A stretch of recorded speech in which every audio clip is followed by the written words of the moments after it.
What is going on, guys? It's MrAeroHD here, back with another episode of progression slash my how to drift series slash watch me make an ass of myself with 3 laps and try to tell you what to do with your car. So again, if you don't know what this series is, I'm using the same car, Nissan 240SX with a V8 swap, the same track, Yas Marina South, and I'm going to try and learn as much as I can, and every time I learn something, I'm going to feed it off to you guys. And those are like, where's all your build it? I want to change. There is going to be the tuning setup for this car at the end of every episode from now on, unless nothing changes. If something changes, I will go and show you what I have changed. Maybe not necessarily the entire setup over and over, but I'll show you what I changed and what changed in the setup. For now, we'll get into the driving, and what I've learned, and especially on these, I ran three lap sessions, just 2 to get in the groove and then 1 to record, is that curbs are not your friend. The rumble strips, whatever you want to call them, especially on this track. Some tracks I found like they don't do much, but on this track, like if I run my front tires over anything, it just spears me off in a random direction. So, you know, you might want to experiment with that a little bit, try not running on the curbs as much, and maybe you'll find more luck. But, so yeah, there's that. There's also that I found, I don't know, power is really weird, because you have to run a lot of grip with these cars, like a really high grip setup. It's not like Forza 4 where you're trying to get the cars to slide. The cars already all kind of slide on their own. You're trying to get them to slide in a way that you can control it, and you can go fast enough to where you don't look like a tool shed. So, with me, with this car, it was, you know, easy to slide, very easy to slide, but I had no control over it. It was just spinning out over and over and over again. So I'm running a fairly high grip setup on this, which, you know, right there you see like the curb spit me off and I couldn't really come back from it. But so the front end for me is really unpredictable. It's still gonna have to work out the kinks. I think there's something more in my springs and my dampers than it is my alignment. But you know, again, I'll come back to you when I figure it out. At the moment, though, I'm still kind of working on it. Yeah. So there's that for the driving. And, you know, basically what you want to do is just, and you don't want to use your e-brake as much as you used to. At least I find it's helping me.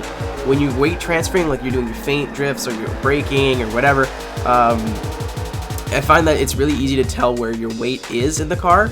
But when you're using the e-brake a lot, I find it really struggles. Like, I really struggle to be like, okay, where's the weight now? You know, like is my car going to snap? Is it going to smoothly turn? What's going to happen here? So there's that. So there's those 3 things that I learned over the course of, like, I don't know, maybe about an hour's practice today, and then like several hours of practice that I've been putting in, because again, this is why I've been shying away from making Forza 5 videos, because I don't feel like I'm good enough yet. But you know, you guys ask, I'll deliver. Now into the tuning. I feel like I used to run super soft setups in Forza 4. A lot of people liked it, and a lot of people chastised me for it. Definitely does not work in Forza 5, at least in my opinion.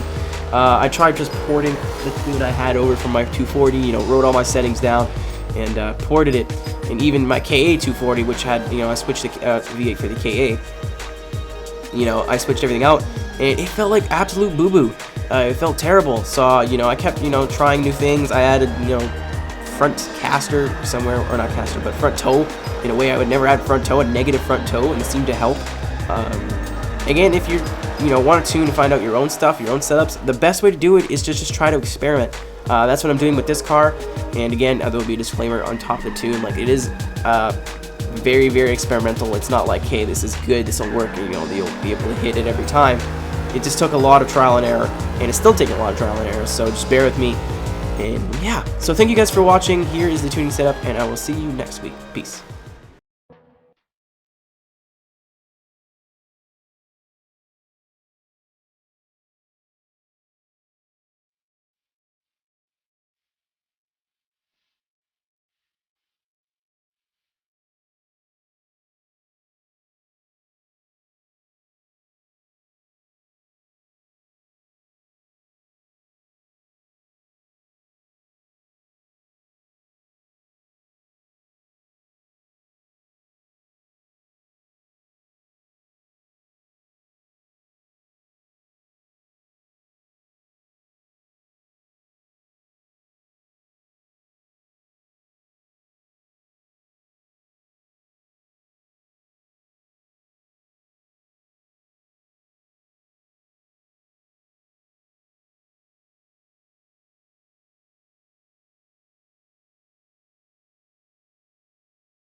you.